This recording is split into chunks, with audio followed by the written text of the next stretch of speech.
This is the lower body, lower limb little workout to be done on a chair or near a chair. We probably will stand up for some of it, because really with the lower body, weight bearing is needed really to really challenge the strength of the muscles, whereas with the upper body, as we don't tend to put as much weight through them typically, just the resistance without the body weight should be sufficient for most of the people that this group is intended for. So let's bring our knees together. We did one like this in the warm-up already. We're going to use a little bit more resistance. We're going to tie our legs together. Now, if you don't have a resistance band, I should have probably mentioned this earlier, you can use anything that's stretchy. So maybe an old pair of like tights. Of course, the lighter the denier, probably the less resistance. Or maybe like something up as strong as an old bicycle inner. That would be really strong resistance. You've got to be towards the edge of the chair for this one, because the pelvic bones need to sort of rotate a bit. So we tie the band when our legs are together, and it's very tight to start, and then you bring your feet apart. Now, even at that, this is going to be working the muscles on the outsides of my hips, and then you push out and come back in, push out and come back in. Now notice I'm not coming all the way in, because the resistance gets fairly slack there. So I'm going to just kind of work in this outer range now.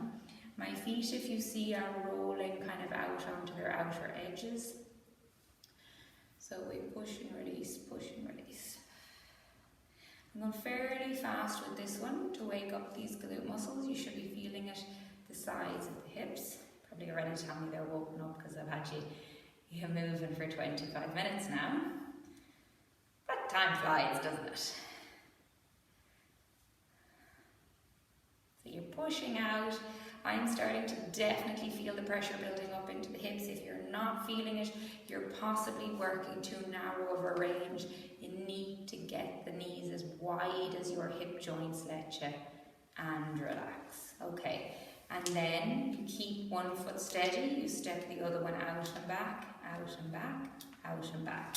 Your option in standing for this would be to step across and parallel, step across and parallel, cross and parallel, cross and parallel.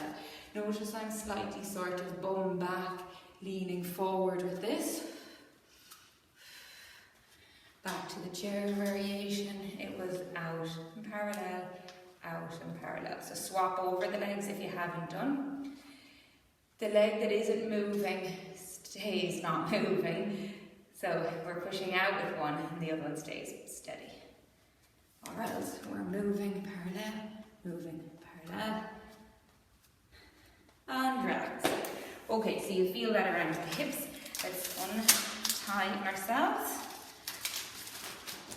And then we'll do a small little stretch to the outside of that hip. So come to the end of the chair, cross one leg over, hold your hand, the outside of that bent knee, and then turn your body away. You may feel something here, you may not. Perhaps if you lift the leg up, you might feel it more, or bend the other leg and twist like so. And then swap again. It's not a big long stretch in between, so either here or here. Depends on those hip joints. And relax. Right, so I've already one leg of my chair tied, so I'm going to do the other one. So we put the band around the leg of the chair. Now, if you don't have a resistance band, you can make up a little ankle weight. So maybe getting, do you know the oven gloves that have the little pockets in the bottom of it? You could put a tin of food or whatever in each little pocket at the side. So the oven glove thing would be draped over your leg like this. Now it'll probably be too long, so you may have to wrap it around a few times. And then you've got your little ankle weight with a tin of something in each little pocket. Or you might just get a sock and fill it up with some rice or dry beans or something, and tie it around your foot with tape, or put it inside your legging. Okay? But if we do have the bands, we're going to tie the band. So bring your heel right up to the edge of your chair. If it's a dining room chair, this will work. And you cross the band over and then tie it under your foot. I'll tie tie it, bring the band around under your foot and then tie it up top. So I've got like a figure of 8 here. And I'm making a bow just to make it easy to come out. Okay, if you already had your band down like I've done here, it's tied in a small loop. My foot goes into it, and then I just twist that, so that's a figure of 8. So now I'm tied in with both, but I'm actually not going to lose that one on just yet. Okay, so we're going to do one leg at a time. You might need to sort of shimmy yourself over to the side of the chair so we've got this kind of nice neutral alignment. Fairly tight resistance. Oh, well, it kind of hurts on your skin if you don't have full socks on, so maybe there you go, that's a warning, wear full socks or longer full length leggings at least. So we straighten the leg up and down. Now it doesn't need to come all the way back in because again there's no tension back there really. So you start from the point of tension, you push up and down, push up and down, push up and down. So you're straightening the knee, working here. If this puts too much pressure onto the kneecap or underneath the kneecap, you need to do less of a resistance. Ultimately, if you've got things going on with this kneecap joint, it needs strengthening. So these are the right types of things to be doing, but you have to find the right kind of dose or the right level that suits you at this moment. And particularly if you have an injury that hasn't maybe been assessed and you haven't been given guidance on it, just go right back. And it might be that you just do, you know, without any resistance. You can feel that. You can certainly feel it the more you do.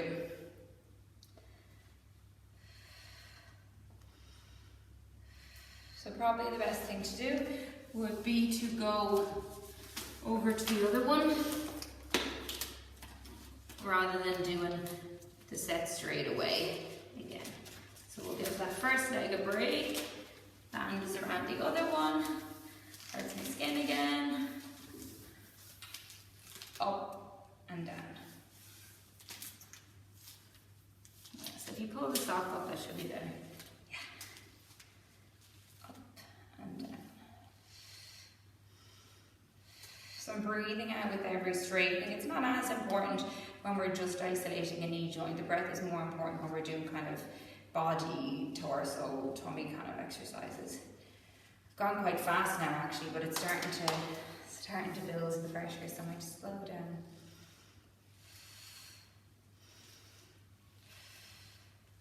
So I'm just showing this one, the knee would be fully extending as much as your knee joint allows you against that resistance.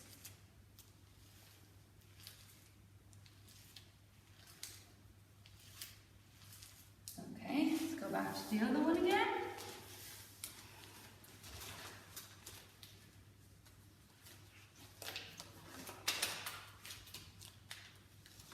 And I'm just going to leave myself tied in for speed. Play around with it as well. See what it's like if you point your toe compared to if you have a stronger toe. But if you point your toe, it doesn't roll up the leg as much anyway, the band doesn't. Now, of course, if you have shoes on or trainers on for this, it'll be better because the band will really lock onto the kind of top of the foot where the laces are and it won't be sliding on your sock.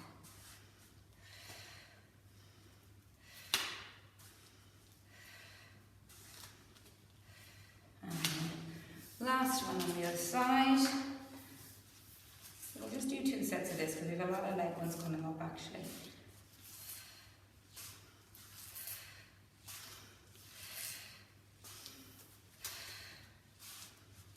And then you can maybe even hold at the end range and see how the fatigue kicks into the quads then.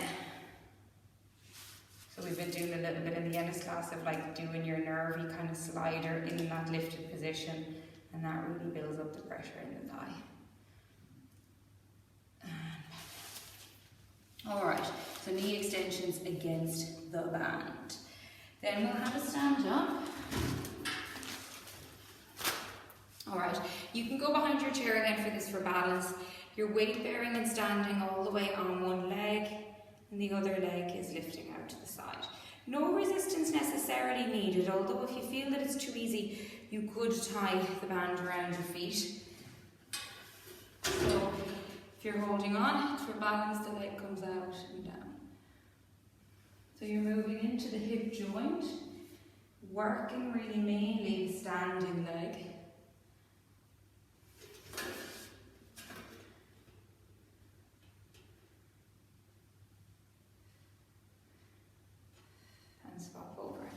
important, these ones, if you have any stiffness into the hips, and even in the low back, like some of the time it can be that maybe we need to build up a little bit of strength into the hips, into the bum, so they can carry the weight of the spine easier. And the weight of your heavy brain. Now see the way I'm kind of starting to shift a bit there. So we don't really want that. We want to keep the shoulder over the pelvis all the time, so that it works into the hip and not just the side of this waist. Right one's really weak today. And relax, okay. And then our lunge. So we use our chair, 1 foot forward, 1 foot back, up onto the ball of the foot. Now remember, this shouldn't be hurting the knees, it should be working the legs, maybe working the knees, but certainly not painful. So you go straight down, the pelvis stays level, hip, knee and ankle all in line. So from sideways, I'll hold the mat. Okay, it's down and up, down and up. Usually less of these is enough, so we might have 8 or so done now. And then swap over.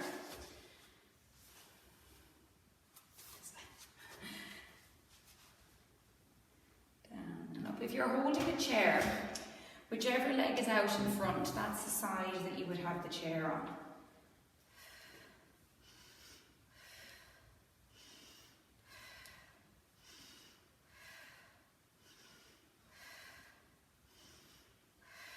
And then we'll do squats in between, feet hip bone width apart, hands out, squat and stand, squat and stand, squat and stand.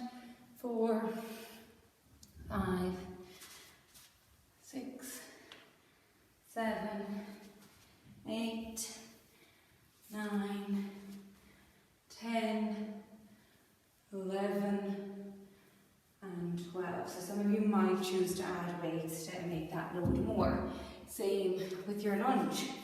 You might hold a weight in the opposite hand. Drop down. I should do it this way. Holding a weight here can be as heavy as your legs feel able to lift up. Or you might hold it here. Or you might hold a weight in each hand.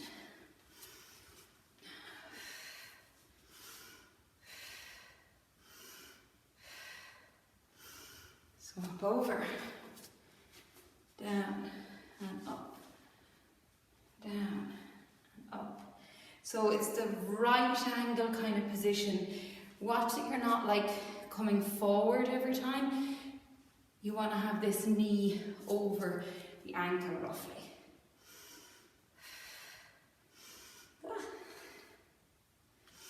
These are easier with your shoes on. You'll have better balance and better grip.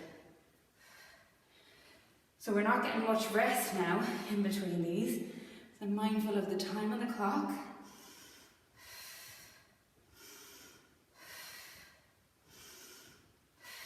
And relax. Okay. Let's come and sit on the chair.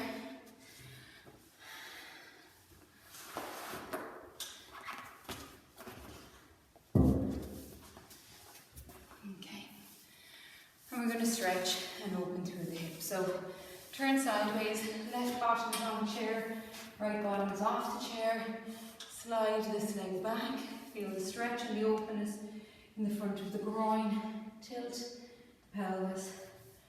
Feel the length there. You could add an arm opening where the stretch moves up the side of the waist, but you make sure that you don't lose the stretch here. Sometimes people say this starts to cramp into their hamstrings. Just let it release. Make sure your chair is high enough as well to stop that. And then if you want to get more out of the hip, you would start to press this knee further back. Keep the lift into the abdominals, and you just do what feels, you know, like a nice stretchy sensation for you. You can even play around with that back foot position. If you turn the heel down, So the heel is in contact with the floor, the outer edge is in contact with the floor. You're in more of a warrior one type yoga stretch. And the use of the chair for these are really nice to get that nice alignment and relax and not feel as effortful, I suppose, into the legs after doing that last series. Tailbone is tucked. Feel the length in the front of the hip and groin. Might be that you let the foot relax down. Sometimes that makes it stronger. Lean across.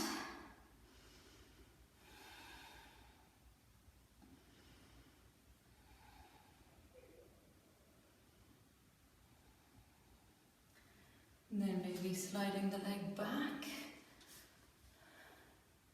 With this tuck under of the bottom, this lift up of the tummy. See, it's difficult for me to get my knee straight there. And then playing around with seeing if I let the heel go down and the knee straighten, and not really on this side.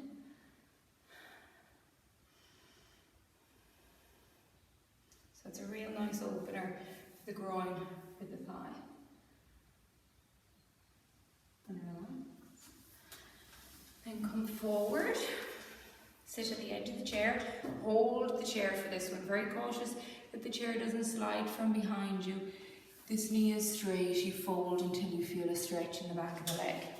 Now, what it's not is this, okay? So we want to lengthen and flatten that upper back. Hold the chair, hold the stretch. So even if you only go to here, but you feel it lengthening, that's fine. Then swap over.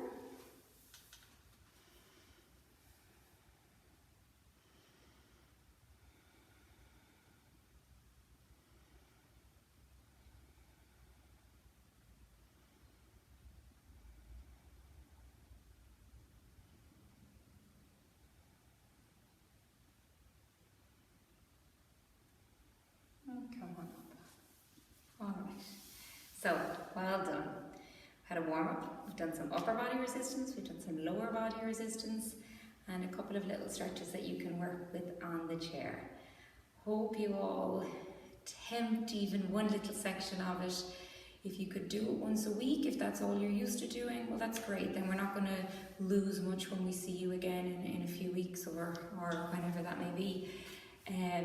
But if you can do it 2 times a week, 3 times a week, 4 times a week, obviously the more frequently you do it, the more you're going to build. But you have to listen to your body, and of course you don't need to be doing this sort of strenuous exercise if you're not well.